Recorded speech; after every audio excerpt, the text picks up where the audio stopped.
coming up. Well, I'll number them as well. Here's number 1, 2, 3, 4, 5, all the way down to 10. We also have an incredible headliner at the end. Chad Noonan is here. A round of applause for Chad, because Chad won the Just Relax Festival competition. He also has a TV show coming up on Bell.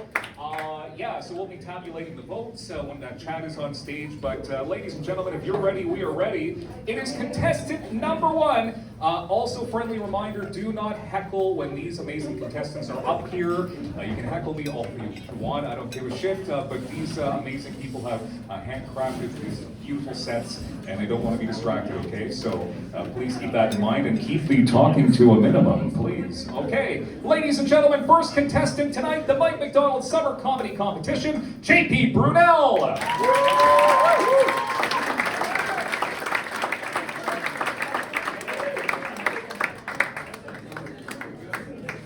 All right, guys, Dylan Black, one more time, let's hear it. Mike McDonald Comedy Competition. First place is a trophy. Last place, you get a colonoscopy. That's how that works.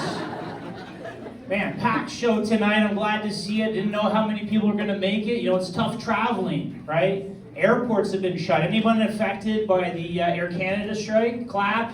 Sir, yeah? Did you get stranded somewhere? San Diego. San Diego. You look like you should go back to San Diego, sir. Was it tough getting back? 24 hours. 24 hours. That's not too bad. That's not too bad. You feel... Let's give it up. He's back. He's back from San Diego, guys. Yeah. The strike's over, which is good. So now Air Canada employees can stop being on strike and causing, cancellations and delays, and cause cancellations and delays from work, For a living wage, though, right? That's good, right? Anyone here go on strike ever on their job? Yeah.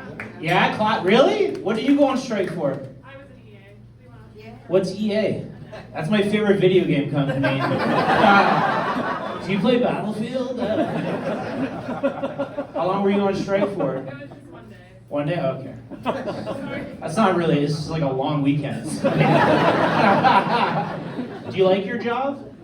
Yeah. Yeah? I'm in a different job now. Is it your dream job?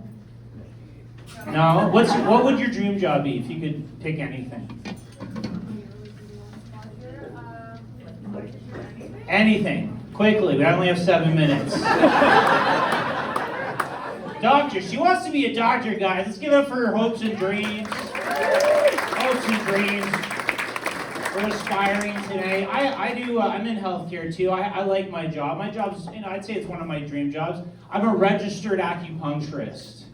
Yeah. For those of you, you can clap, sure. For those of you that don't know what that is, basically what I do is I take tiny little needles and I stick them in people's bodies and they feel better, right?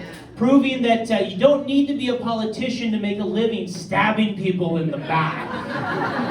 That's true. A lot of people wonder how I got into acupuncture. I'd say the biggest influence is probably my parents. They're both chiropractors. So you could say fake medicine runs in the family a little bit. Yeah, we're full of shit. No, but chiropractic and acupuncture, two completely different things. Like chiropractic is based on the musculoskeletal system, specializes in sports medicine. Acupuncture based on traditional Chinese medicine, so I specialize in cultural appropriation. I'm very, very good at it. You should hear me order takeout. I get a lot of different reactions when I tell people what I do, like especially between women and men. Like if I tell a woman that I'm an acupuncturist, she usually assumes I do some sort of physical therapy. But if I tell a man that I'm an acupuncturist, he assumes I give some kind of hand job. Yeah, it's true. It's true. Like expectations in the clinic are very different. Like when a woman comes in the clinic, she's hoping I can alleviate her headaches. When a man comes in the clinic, he's terrified I'm gonna make him come. Okay? That's why a lot of my clients are female, guys. A lot of my clients. And this is the thing with men. They're very nervous about getting physical therapy by other men. There's like this latent homophobia in us all. And I have an example. This is a real life example. I had a friend who found a lump on his testicle. And he was worried it was cancer, so he made an appointment with his doctor. So I called the next day to see how it went. I said, how did the appointment go? He said, JP, terrible. I checked in at the front desk and they told me I was going to be examined by a male nurse. Yeah. I was so nervous that I was going to get an erection when he touched my balls. I left before they even called my name. That's a true story. I just sat there stunned on the phone, and when I came to, I was like, wow, dude, you realize you're more afraid of finding out you might be a little bit gay than having cancer. What the fuck are we talking about? Idiot.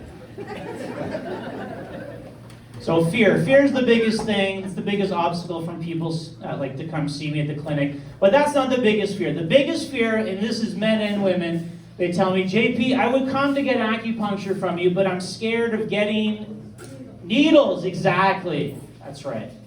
And that's okay. I tell them, don't worry, we don't have to do acupuncture. We have a lot of different tools in the toolbox in Chinese medicine. Often if I have patients that are too nervous about getting needled, I'll offer them a cupping massage, okay? And I know what you're thinking, here comes another hand job joke. It's not what we're doing. Cupping massage, I don't know if you don't know it, it's like a suction cup type of massage.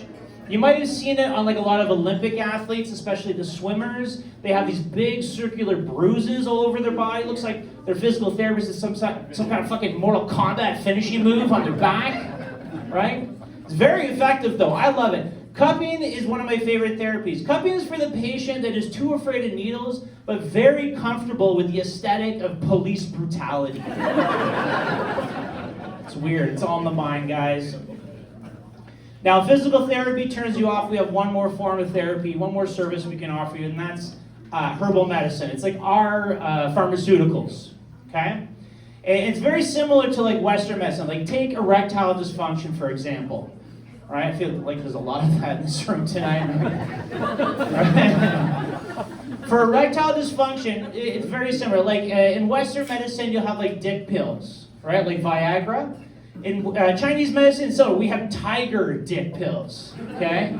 Very similar. Very similar, and I know you're thinking, JP, you're full of shit, tiger dick doesn't work. Listen, I've read the research, okay? And the results would fucking blow your mind.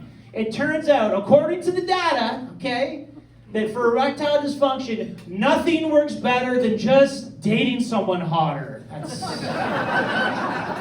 how it works, guys. But, with erectile dysfunction, sometimes it's not a physical thing, it's in the head, right? Depression. So for depression, what I like to do, because I get depressed sometimes, I like to go swimming. Swimming is great for depression because when you're swimming, no one will see your tears when you cry. So that's my time. Thank you very much. I've been your acupuncturist for the evening, JP Brunel.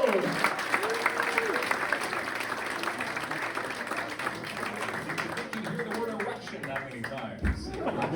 Erectile function, all that fun stuff. Time for